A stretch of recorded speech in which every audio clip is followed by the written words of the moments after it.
Hey guys, welcome. Yeah, so I found this really neat problem to add to our videos on solids of revolution, so I thought I'd share. And this is what we're doing. So we're going to take a sphere, not a circle, a sphere, and it will be clear that it's a sphere as soon as I put this on, right? Yeah, so we've got a sphere, and we take a circular slice of our sphere at the top like this. So this is the circular slice of our sphere that I'm talking about. And what we're interested in is the volume of the solid here at the top once we take the circular slice. So above the circular slice of our sphere, we'll get this little solid.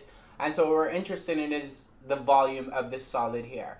Now, to see how we can attack this problem, let's first draw this vertical distance, which is the distance between this circle and this circle. Notice this circle contains the radius of our sphere. And so the vertical distance from this cross section of our sphere to this cross section, we're going to call it h. And let's also show the radius of our sphere.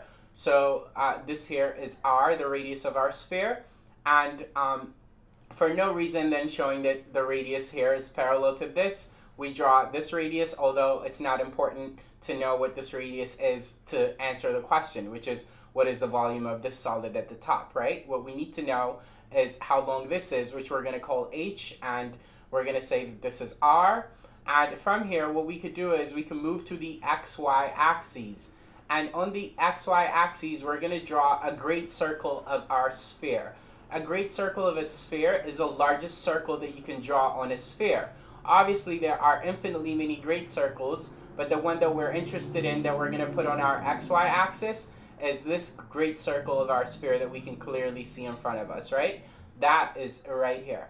Okay, first notice that the equation of this circle is simple, this great circle. It is x squared plus y squared is equal to r squared, where this r here is the same as this r here, right? Okay, next, what we're going to do is we're going to take a horizontal line, draw it right there, and shade in the area that we have in the first quadrant, that little guy.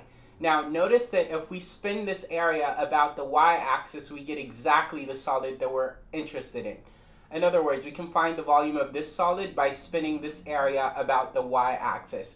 And that's why this is appropriately in a video on solids of revolution. Now, we know that when we revolve about the y-axis, we're going to need the disk method. And we know that the disk method along the y is going to have us write a dy, but otherwise it's pi, and then the radius of the solid formed when we revolve this region about the y is going to be, well, this distance, or this distance if the solid's cross section is over here. But in all cases, the radius here is of, you know, the area that we're revolving to get our solid. The radius r is going to be x. This is x, this is x. It's the x coordinate of whatever point we land at when we move horizontally. Now, I've done previous examples on revolving about the y-axis using the disk method, so you should know. But yeah, what I'm saying is now we go pi, and we're integrating from h to r, where this r is going to be the radius of our sphere. It's the same as this red r, right? So we're going to go from h, which is this distance, so this y value h, to r, since we're integrating about y, right? Otherwise, h to r, as I said, and then it's going to be x squared, because as I said, that horizontal distance right there that I just showed in red is x, and it would be x even if I drew it over here. So it's going to be pi h to r x squared, and of course dy. Now, we can see from this equation that x squared can be easily isolated, and x squared is r squared minus y squared from there, right? We can clearly see that. And so then that's all we need, which is replace this x squared with r squared minus y squared, and this problem is done. Now, since we don't know the actual numerical values of h and r and so on, I can't tell you what number it is, but I'm helping you set up the integral, and the integral is easy enough to solve if you know the value of h and r, right?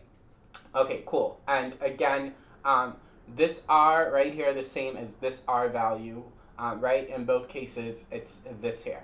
Okay, cool. I hope you enjoyed this. Yes, I know this is simple and short, but it's of value to a lot of folks, so I thought I'd share it nonetheless. Yeah? Okay, cool. Keep watching. Lots more to come. Take care.